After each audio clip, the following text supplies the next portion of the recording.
ជាការពិតមនុស្សយើងរាប់អានមនុស្សម្នាក់តែងតែចង់បាននូវភាពស្មោះត្រង់ស្គាល់គ្នាដំបូងស្រឡាញ់គ្នាស្រឡាញ់ដើរមួយគ្នាសឹងរាល់ថ្ងៃតែណាក៏ទៅមួយគ្នាស៊ីអីក៏ចេះហៅគ្នាប៉ុន្តែភាគច្រើនពេលដែលមានមនុស្សទី3ដើរចូលមកគឺតែងតែផ្ដាច់មិត្តភាពជាមួយនឹងមនុស្សម្នាក់ទៀតខ្ញុំឆ្ងល់ភ្នែកមានសម្រាប់មើលមាត់មានសម្រាប់និយាយត្រចៀកមានសម្រាប់ឮហាខួរនេះក៏មានសម្រាប់គិតដែរប៉ុន្តែហេតុអីបានជាជឿលើពាក្យសម្ដីអ្នកដទៃមានគ្រប់អ្វីទាំងអស់សម្រាប់វិភាគមើលខ្លួនឯងប៉ុន្តែបែរជាតែខ្ចីភ្នែកខ្ចីត្រចៀកខ្ចីខួរខ្ចីមាត់អ្នកដទៃសម្រាប់និយាយមើលគិតហើយឮបែរទៅជាបោះបង់មិត្តភក្តិម្នាក់ដែលជាក្របពេជ្រតែរើសយកមិត្តភក្តិម្នាក់ដែលជាដុំអាចវិញកើតមកជាមនុស្សម្នាក់មានគ្រប់លក្ខណៈដែរប៉ុន្តែអាចចេះគិត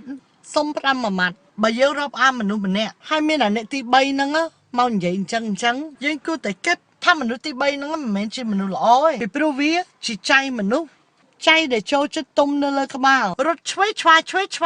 ចាក់រុករៀនគិតតែប៉ុណ្្នឹងមើលមនុស្សហ្នឹងវាល្អឬអាក្រក់បើមិនតន់អីផងឃើញយើងរាប់អានស្មោះត្រង់ជាមួយនឹងមនុស្សម្នាក់ទៀតហ្នឹងហើយមកនិយាយអុចអាលឲ្យប្រេះឆាតែមនុស្សបែបហ្នឹងដែលជាមនុស្សដែលយើងគួរតែរាប់អានคลิปនេះជូនតរស្រីពីព្រោះតែឃើញញយវាជាការពិតយល់